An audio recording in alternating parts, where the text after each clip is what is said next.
Banyak-banyak pulau dekat Mersing ni, yang aku paling suka adalah Pulau Lima, guys. So, kenapa aku suka Pulau Lima ni? Kalau korang nak tahu, korang kena datang sendiri dekat Pulau Lima Mersing ni. Buat package Island Hopping, pusing-pusing pulau dekat Mersing. Kita ada package 4 pulau, ada package 6 pulau, iaitu pulau tinggi punya package. Untuk Pulau 5 ni, korang kena ambil package 6 pulau, iaitu pulau tinggi punya package, guys. Untuk dewasa RM170, guys. Kalau korang nak tahu package penuh, boleh DM aku, guys. So, nak tahu kenapa aku suka Pulau 5 ni dekat Mersing, korang kena datang dekat Pulau 5, tengok dengan mata kepala korang sendiri, guys. Mantap!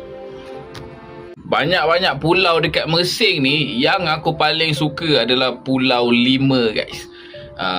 So, kenapa aku suka Pulau 5 ni? Kalau korang nak tahu, korang kena datang sendiri dekat Pulau 5 Mersing ni. Buat package Island Hopping, pusing-pusing pulau dekat Mersing. Kita ada package 4 pulau, ada package 6 pulau, iaitu pulau tinggi punya package. Untuk Pulau 5 ni, korang kena ambil package 6 pulau, iaitu pulau tinggi punya package, guys. Untuk dewasa RM170, guys. Kalau korang nak tahu package penuh, boleh DM aku, guys.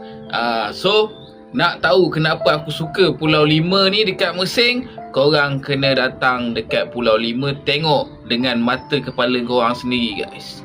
Mantap!